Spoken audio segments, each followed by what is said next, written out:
Good evening. How's everyone doing on a Thursday evening?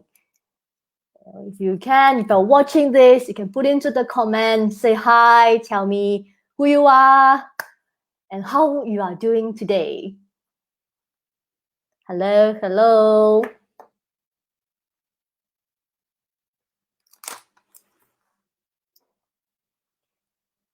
Today, hello. Hi, Caleb. Good to see you.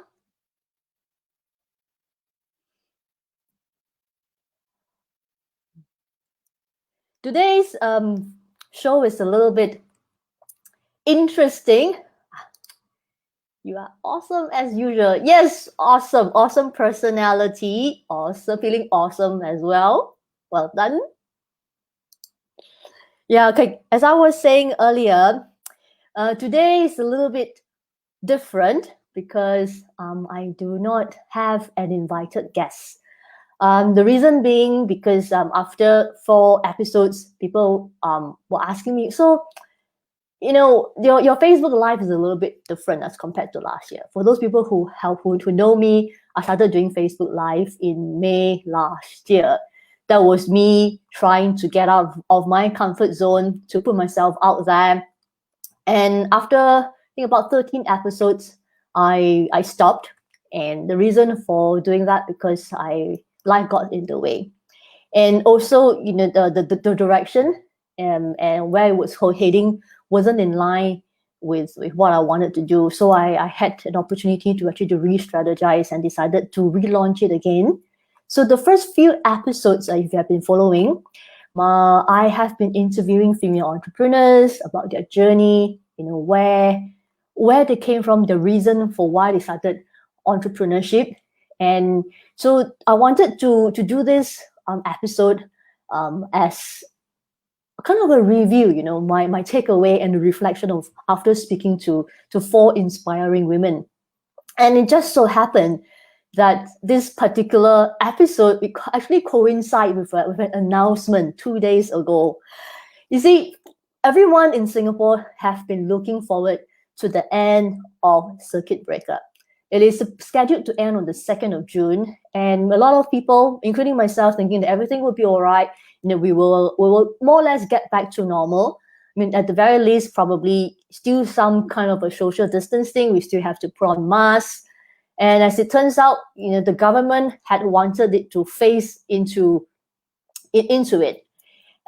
So that really set me thinking, because this current circuit breaker situation, for the past 2 months, had been an eye-opening experience for me and for a lot of people as well. I spoke to quite a number of people during this time, including some of my coaches, in terms of what they are dealing with, the emotions that they are dealing with regards to this entire situation. And there's also a lot of speculation, because after the announcement came out on Tuesday from the government of Singapore, I received two messages. One, someone shared with me this video from NAS Daily, that the COVID situation is actually here to stay, and it's going to change the way people work going forward. And surprisingly, this particular topic has been a discussion, with someone that I'm speaking to with regards to coming up with a program to help moms, who have been stay-at-home moms, who would like to actually to reintegrate back into the society and back into the workforce.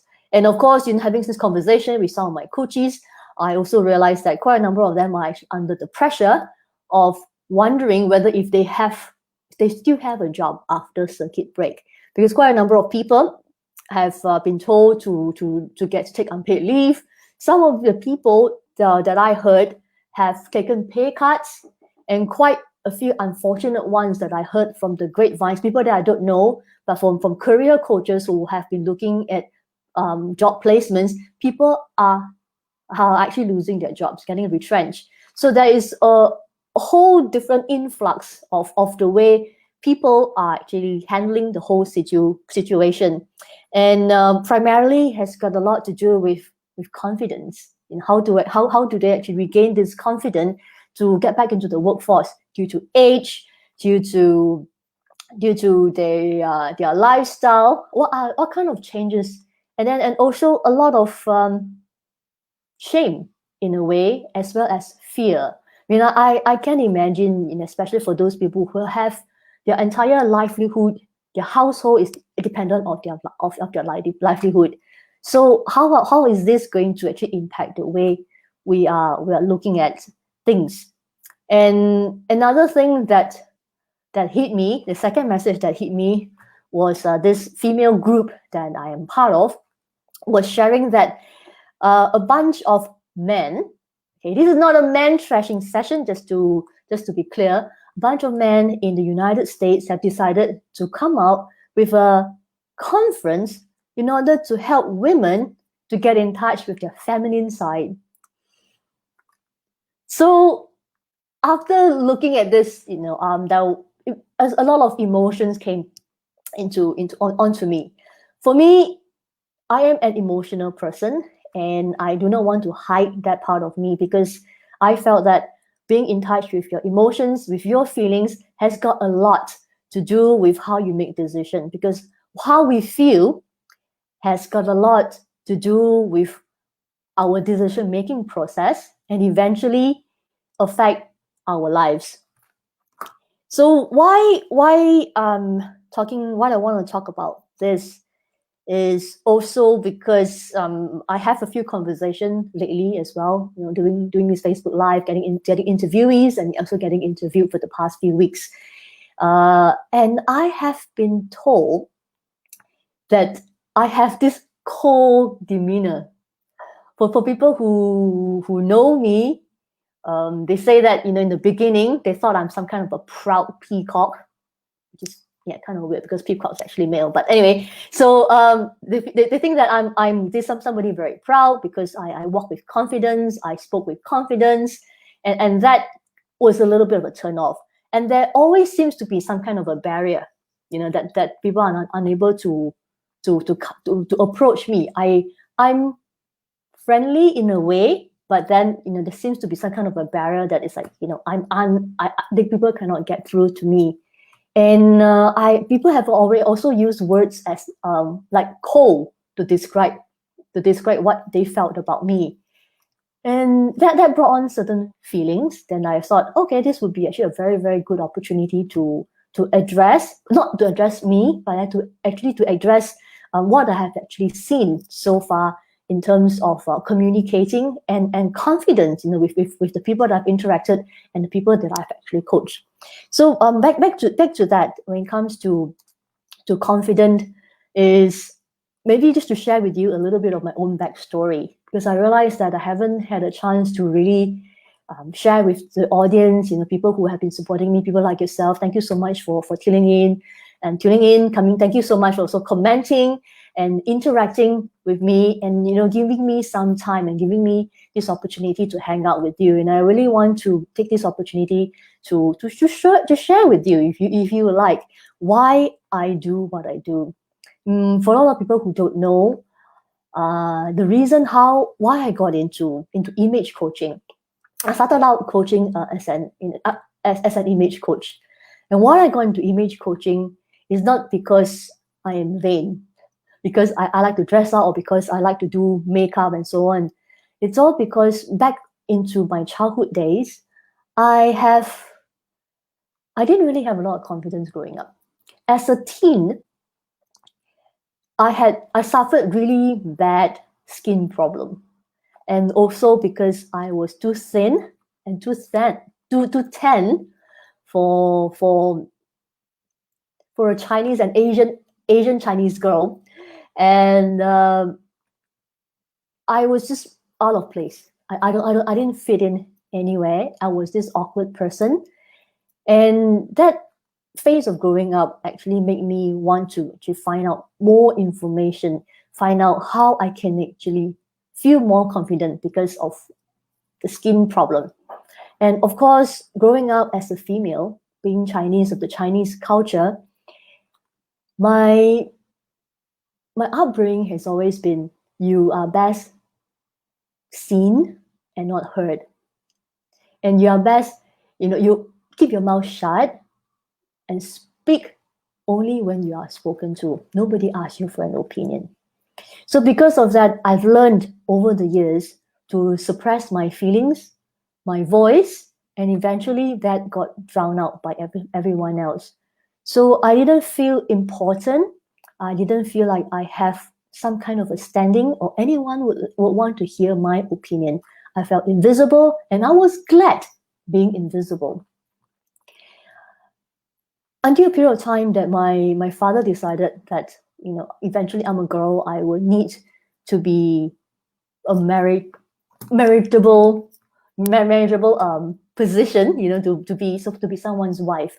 So he thought, okay, maybe I need to learn how to groom myself to look better. So at the age of 15, he sent me to a modeling school. And that was an eye-opener for me. I learned certain skill sets, makeup, the way how to pose, and how to look good in front of the camera. But at the same time, my confidence, in fact, took a bigger hit. Reason being, I was constantly surrounded by this bunch of beautiful girls, who take great care of the way they look, and I felt inadequate. And that feeling brought me onto my adulthood and eventually led me to choose a partner, a life partner who didn't value me for who I was. And subsequently, having been lived under the thumbs and going through psychological abuse in my previous marriage, I felt that perhaps there are other women who are like me. So the first thing that I did after the relationship ended was to find back a piece of myself, to understand who this Carol is, who I am, what I stand for, what's my passion. But because I went through so much, I looked horrible. And the first thing that I wanted to change that is tangible was the way I look, and it was the way that I perceive and I project myself to the world. And that's how I got started. So I went into image coaching to be able to help females to look better, to feel better about themselves. They feel that, they can look at the mirror and say, yep, I'm happy with the way I look. The thing is, most of the time, I wasn't. And through this coaching that I did as an image coach with all these women who have image related challenges, I realized that through helping them, I'm actually helping myself to feel more confident.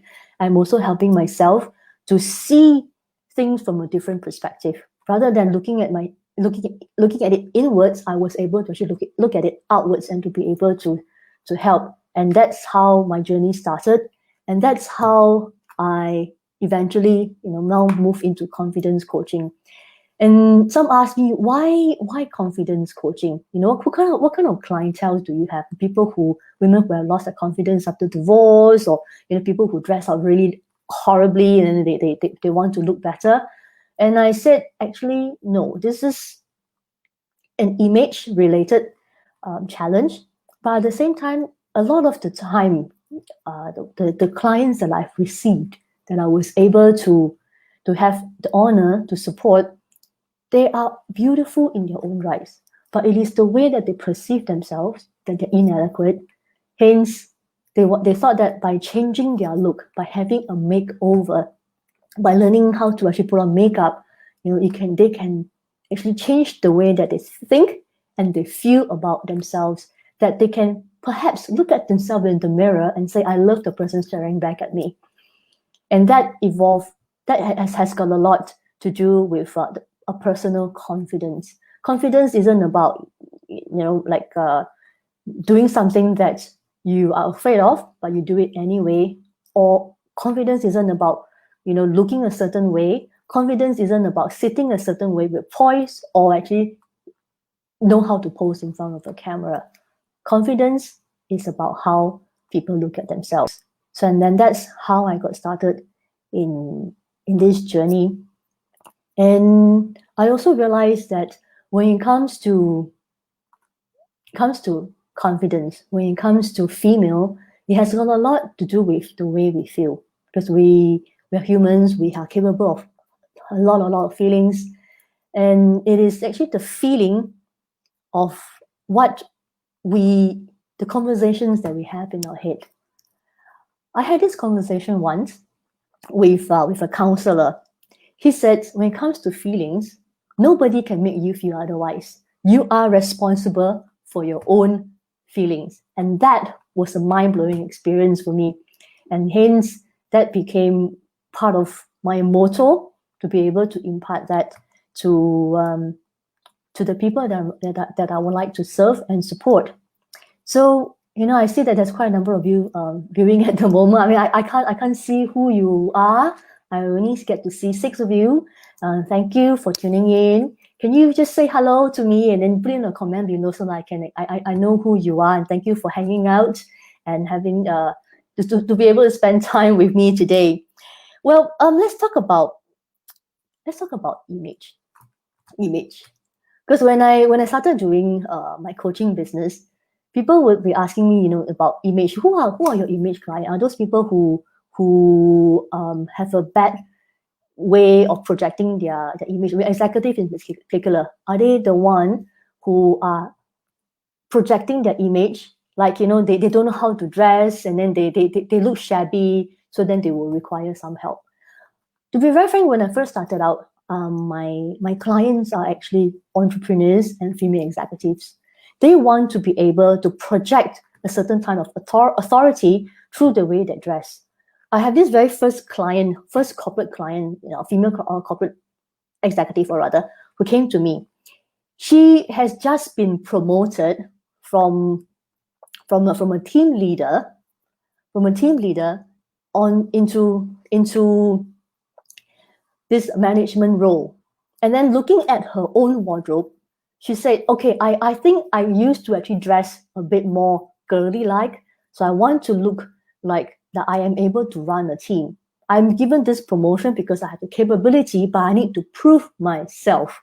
So hence that started the whole journey. And then it makes me realize that when it comes to image, when it comes to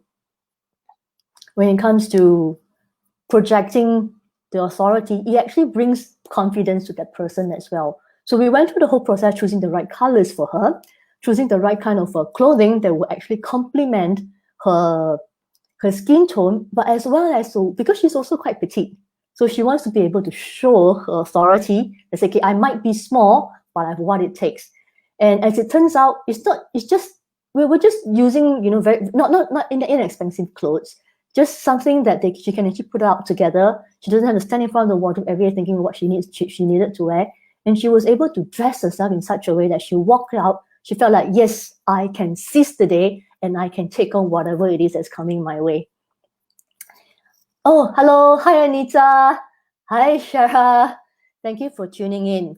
For those who are watching, Anita, Shara, how are you feeling, right now that we are easing into phases, after circuit breaker?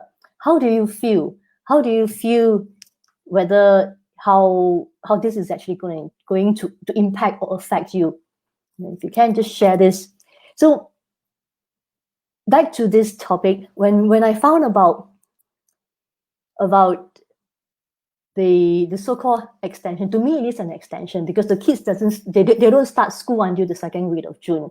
So I was actually looking forward for my kids to be able to start school on the 2nd, then I can get on with what the offer that I have put out for the month of May for my clients. I've actually put out a 50% discount off my personal styling and makeup and color coaching for women who might be looking for an extra help in order to boost their visibility in the workplace, because everybody have been working from home. So after circuit breaker, everybody is going back. Some of us may have actually gone through a little dry spell in terms of the way that we eat, probably, putting on a little bit of tummy. Well, I do, and actually I didn't have a chance to really go out and exercise, the way I exercised previously, because it's just so inconvenient having this mask, and I can't breathe properly in the mask. So again, and I understand that, and then perhaps some of them I will need to look at, the way that they arrange their wardrobe as well. Because if people are worried about their livelihood, they're worried about their jobs, then the idea of actually spending money on retail, getting new clothes, may not be something that people are actually looking at. So how can they actually look at styling their existing wardrobe, how that they can actually make their how they can stretch their dollars, how they can actually make the clothes that they have in their wardrobe work harder for them to create more different looks, so that they don't look like they're wearing the same thing to work every single day. They're not wearing a uniform, and to be able to to perhaps to stand out. End of the day is actually to stand out, because a lot of the times I speak about this from experience that when I was working in corporate before I started my coaching business, because I was working with a bunch of men as a project manager, and the other females within the team, they are actually administrators, secretaries to some of the bosses and administrators, and I am the only female project manager. And I look at myself, and I look at the way that they put out their outfits when they go to work. I look just like one of them. No offense to any of the administrators or secretaries. It's just that because people thought that I was one of the administrative staff, so they don't take me seriously when I try to communicate with them. When I go to the stakeholders to try to arrange for meetings, we have to conduct strategy planning, we have to conduct surveys in terms of what their needs are. But they will look at me coming in and it's like, okay, who is this young girl who looked like an administrator? She doesn't have the credibility. So nobody really wanted to talk to me. Some even thought that I was an intern. So after looking at that, I decided to look at the way how I dress, to be able to project that I am a little bit different. I'm handling the project, and I was tasked to do this project because I have the skill set, but I need to look the part. And that's how it started my entire journey. So just saying okay to reply some of the comments coming in. Thank you, Julia. See how she's doing. Julia is still feeling positive, but a bit cautious about the current situation. Okay, and then Anita says she's feeling much real life as my girls can go back to school. Yay! Oh yes, I am with you, Anita. I'm really hoping for the 8th of June so that the kids can go back, and at least we can have some kind of a slight normal. I'm able to perhaps have a few hours that I can get to do my job in peace, not having to worry. And also, during this entire circuit breaker period, I do find myself getting a little bit lazy. In the past, whatever it is, wake up, I have a routine. I wake up, I go, I get the breakfast ready, get the kids ready to go to school, and then after that, I will do my morning walk, and then come back, I'll wash up, and then I dress up. Even though there are times that I don't have to actually go out to meet my customer, but I still feel like dressing up and doing my work. I felt that way, and I actually took the time to do so. Ever since the start of the school holidays in early of this of May, I stopped doing that. I stopped. In the morning, I'll wake up, I feel a little chill. I do a little bit of a bit of meditation, getting center myself, and then I make breakfast for the children, and then I decided to just sit in my loungewear. Sometimes I sit in my pajamas, just doing nothing. Maybe scrolling through my Facebook posts, and then reading a book, and then come to think that, oh, great, it's 10 o'clock. Maybe I should brush my teeth. There are days that I've been doing that. And I wonder if that's the same for you. Any one of you who has the same thing as me? Okay. Lillian just say, wow, you ladies going live one after another. Ha, yes. Yes, Julia. Yeah, one of my fellow community leader at Women of Courage Asia. She has a live show every Thursday at 9:30. So yes, immediately after her, and she came on to say hi. Thank you so much, Julia. Live hopping. Yeah. Okay. So Anita was saying, since you're at home, why do you dress up to do work? Ah, okay. That's actually a very good question. Thank you so much, Anita, for asking that. In the past, I felt that if I don't dress up, it didn't feel like I'm actually working, because you're in your home. I was in my home clothes. I thought, okay, then maybe I get a bit distracted. Maybe I will just do a little bit of chore here, and then I'll come back when I do send a couple of emails, and then I go on and do something else. It didn't feel like I'm working because I have already been working from home. I didn't have an office to go to. I felt like I'm already working from home. So, and in order to feel that I'm working, in order for me to switch that mindset, to be able to focus, I decided to be able to just to dress up. Even just to put on that little lipstick, just to perk up the face and look at myself and say, okay, I think I can take on the day. And because I realized the switch in the beginning of the school holiday, I decided maybe I should just lace around a little, because the kids are not going anywhere. We don't have any more home-based learning. And then what are we going to do next? If we're not in a rush to get through the day, I'm not going anywhere. I am not seeing my clients. I don't have to really dress up. And after a few days, seriously, after a few days, I felt wasted. I felt like I've wasted my time. Yes, we are stuck at home, but it is an opportunity for me to do something. Hence, I decided to dress up. And when it comes to dressing up, you don't really have to dress up to the nines. To be very frank with you, I'm wearing just a standard tank today. Just a standard tank. And I have my denim shorts on. Okay. Then in order to feel that I'm a little glam out, to feel that to feel beautiful, to feel that I can take on the day, to have this confidence to take on the day, I just put on earrings. You can see, okay, earrings, a necklace, and lipstick. And because I'm coming on to Facebook Live, I thought, okay, I look a little pale, so I added a little bit of blusher on my skin. And I didn't wear the lipstick for the entire day. I only started wearing it late in the afternoon. Yeah, during the day I had my lip gloss on, because we have air condition on here in the apartment, so it can get a little bit drying.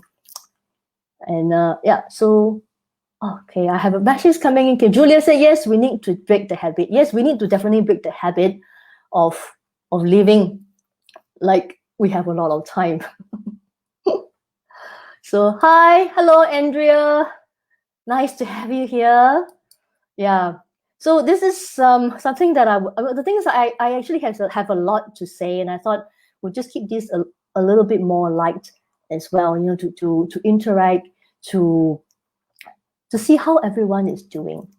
Yes, everyone is looking forward to post circuit break, to look at maybe having the opportunity to go out finally, go dine outside and have human interaction finally, right? I remember I had this conversation with Anita yesterday. We had a phone call, and then she said, what do you crave the most with this circuit breaker? And I said, I crave the human interaction. Even I just want to be able to sit somewhere, just people watch. I don't even have to say anything to anyone. I just sit among the whole bunch of people, my family or my friends, they can be just talking with each other, and I'm just sitting there to enjoy this exchange of energy. I am with my family, and I am feeling nice in the sense that I finally get to be able to actually to finally finish this book that I was reading. It's a novel, and then I usually reserve that for my holidays in June, when the kids and I go back to Germany to see my in-laws. And I realized that this is an opportunity to really recharge. And a lot of people are feeling that perhaps I shouldn't be I am feeling lost, feeling lonely, feeling that, you know, everything is really out of whack. And then people are really looking forward. They are looking forward to post-circuit breaker on the 2nd of June to really go out and do something. And this whole announcement that everything will be happening in phases really tipped people off. And also looking at the fact that there is a possibility that we would have to be wearing a face mask for maybe for the next 6 to 9 months or even a year, right? So how is that going to affect the human interaction? How are we going to manage this new normal? So I started thinking, I thought, okay, maybe I should try to do a makeup series. How do you actually put makeup, eye makeup in particular, or wearing your mask? Perhaps to match your eyeshadow with your mask. Is this something that you might be interested in learning? Yeah. So just, okay. Anita was saying, I'm going to hug the first person that crossed my house. Watch out, nice June. Give me your address, darling. I'll go hug you. Yeah, I'm really looking forward to that. And you know, like to be able to ask, you know, for those of you who are actually watching this live stream right now, it's like, what is the first thing that you would like to do for yourself, compared just for yourself, that for you to actually feel that you are part of something. Okay. Yeah, got Lillian saying it. Stay stylish with a mask on. Yes. And then we have Julia saying that she's going to bring her pet dog Benji over to Anita's home. Now, what is the first thing that you're going to do for yourself? I posed that same question today to a friend of mine. And she said, the first thing I'm going to do is not changing anything. Getting back to doing what I'm doing, except with a mask. And the only difference is I will have better looking hair. Yeah, Julia, go get a haircut. The hair is growing. Wow. Yeah. Yep. Finally, quite a number of us I actually have my gray roots showing. Yeah. And then that brings out back to the topic of not having the confidence. Because for a lot of people who know me since when I was a teenager, I'm one of those who started getting gray when I was maybe about 14 years old. It was really bad. You know, I had all this gray hair sticking out. And then as a teen, as an underage personnel, I cannot color my hair. And then Lilian said, yep, she's going to go color her hair. And this is the first thing I'm going to do something for myself, actually to get my hair colored, just to cover my gray so that I don't look old. As a teenager, at the age of 14, I have all this gray hair, and my friends was telling me that, oh my goodness, you're actually turning old. Can you imagine, you have a head full of gray when you are maybe 40 years old? And that really scares me. It scared me. And thankfully, I'm past 40 and I still got my hair. I still get some unruly, some gray. Maybe you can't see it now, but when I look at myself in the mirror, I was like, oh, okay. Yeah, that doesn't look good. And of course, that actually eats a little bit into the way how I feel about myself, because I don't want to feel old. I just want to feel presentable. I want to feel that I'm able to be the mom, and to be an entrepreneur, and to be the purposeful person that I want to be, right? So confidence is really just the way how you feel. And a lot of the times our feelings dictate our decision. When we're angry, we do the things that we have never thought of doing. We say the things that we have never thought of even saying to ourselves. And I would like to also to share this, because a lot of the times that the things that the communication that's going on our heads, we're telling ourselves, we look at ourselves, what do you see? What do you tell yourself? Do you look at yourself and goes, oh my God, I got a pimple. I wish I look better. Oh my goodness, I have some lines on the side of my eyes. I wish I can turn back the clock. Or I look at myself and say, okay, maybe I wish I have better skin, for example.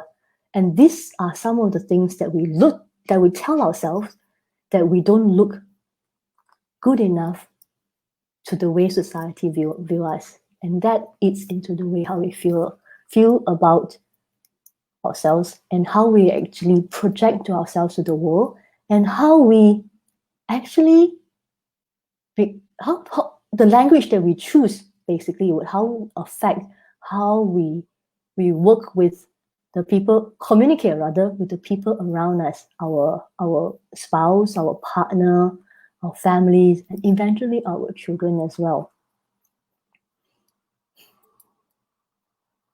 Is this how you feel too?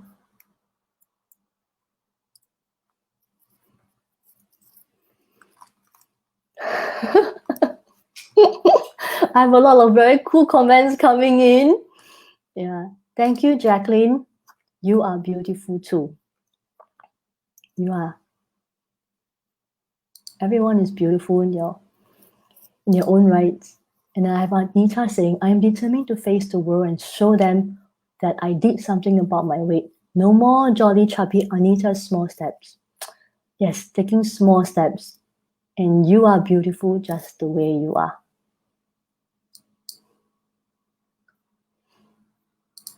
And Julie was saying, wow, like Johnny hates jazz, turn back the clock.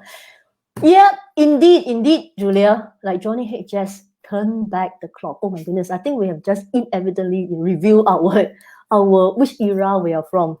Yes, we can turn back the clock in the way we project our confidence. It doesn't have to be dressing up, in branded outfits. It doesn't have to be the latest fashion. Just a little accessories, just a little attitude. And then this is how you can face the world. Okay. Thank you so much for your participation. Participate in this little online banter of mine. And I just wanted to do something to bring some joy, sharing with you a little bit about my journey. And I love to share with you a little bit more as well, as I'm planning on having more female entrepreneurs, amazing females coming on to the show to share about their journey. Because why I wanted to do this Facebook Live and to have this Facebook show called Rise with Carol Gockel is how you rise from going down in a low period of your life. How do you rise from challenges? How do you rise from adversity? And it doesn't have to be, female entrepreneurs, women who have gone through devastating situation, adversity, who have gone through challenges and issues in their childhood with their families, with children, and how they're able to rise and to be able to inspire.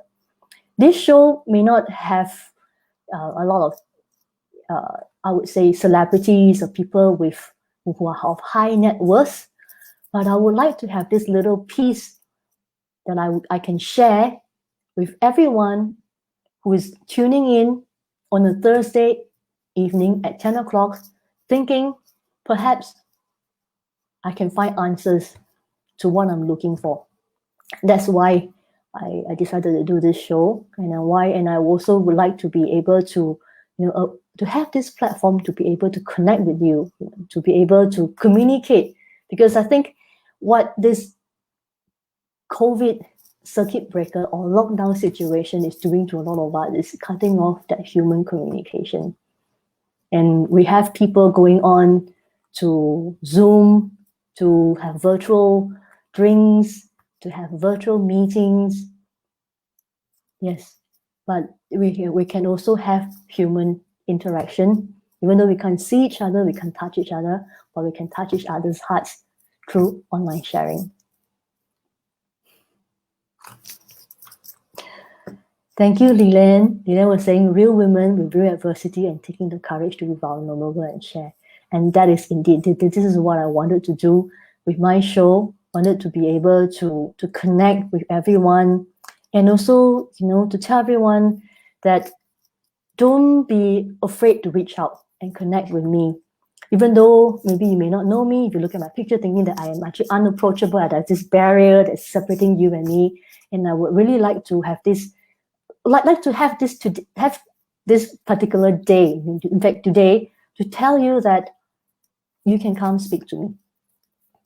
I'm not here to judge, and I'm actually here to listen, and so that you are able to hear my voice, able to see me being real, having banter online with my amazing sisters or women of courage who's here to supporting me, and I in turn will be able to support you, and also at the same time, for you to be able to hear my voice and to tell you that I'm real. What you see is what you get, because this is real time. There's no edit. Even though I have a list of things that I've actually written down that I wanted to say, and I decided that this is not about me. This is about every one of you who might be looking at this, who might just stumble across this particular video and this live, and that you are not alone. Everyone's going through this situation, and we are all dealing with managing it different times. We're all doing the best that we can for ourselves, for our families, and to be able to deal with the various emotions, breakdown, and emotional roller coasters that we may be facing within the family itself. That there's always a place. There's always a place for you to be able to share, for you to be able to have your voice heard. So with that, I am so thankful that all of you tune in on a Thursday evening at 10 o'clock to spend the last 40 minutes with me, to hang out with me, to hear me talk. Maybe didn't make a lot of sense subsequently, but it's just somewhere that I'm able to connect with you. I hope that you are able to connect with me too, and that you are also giving me an opportunity to have my voice heard, to have my message heard, to be able to share a little bit of me with you. Thank you so much for tuning in to my live. Good night, everyone. Next week, I have a special guest who's actually coming in. She is a trained psychologist, and you will be able to see the posters very, very soon. So keep a lookout, for my posters, and we will be able to hear from her and on her journey, why she chose that profession. Thank you so much, everyone. Good night. Thank you, Julia. Good night. I love you too. Good night, Lillian. Bye.